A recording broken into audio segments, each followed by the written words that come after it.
So Justin Trudeau says he cares so much about Alberta's economic situation that he's looking at spending $1 billion in infrastructure projects there to get the province moving again. $1 billion, eh? Alberta's GDP is more than $375 billion. It's bigger than Quebec's GDP, even though they have nearly twice the population of Alberta. So 1/4% of Alberta's GDP, and of course, that's all going to the public sector. That's going to revive Alberta. Got it. Justin Trudeau is generously offering to spend $1 billion on roads and bridges, $1 billion. I like the symmetry of that number. See, right now, Trudeau is contemplating giving the same amount of money, $1 billion, to a single Quebec company called Bombardier, but of course he is. The irony, of course, is that despite Alberta's economic devastation, it's still being wrung out by Canada's equalization formula, whereby Alberta sends billions of dollars more to Ottawa each year than it gets back.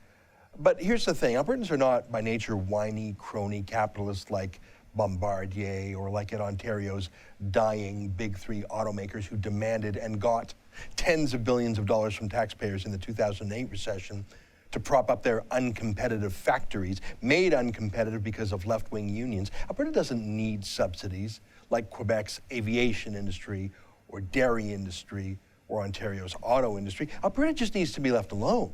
Here's an example of what I mean. The Northern Gateway pipeline proposal that has been approved by the National Energy Board after the most intensive hearings in Canadian history is a $10 billion infrastructure project. $10 billion, not $1 billion. It'll be the largest construction project in Canadian history measured in current dollars. Oh, and bonus, it's 10% owned by Aboriginal bands and has special job set-asides to give those Indian bands a hand up. And most obviously, it's all private money, not taxpayers' money needed, no massive deficits needed.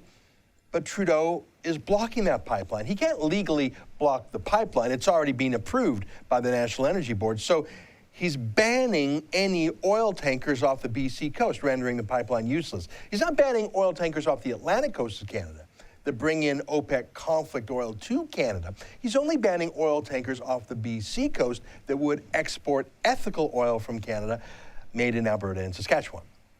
That's Trudeau economics in one lesson, isn't it? Kill a $10 billion private sector construction project.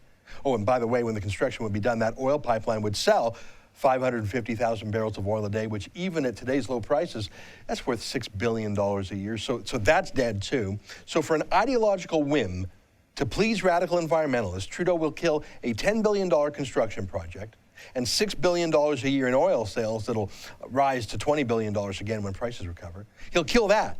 But he'll throw a few pennies on the ground for grateful peasants to scramble over. Pennies that those same Alberta peasants paid in taxes to Ottawa to begin with. Yeah, that sounds like Trudeau. This is going to get a lot worse, by the way. He hasn't even brought in his federal carbon tax yet. For TheRebel.Media, I'm Ezra Levant.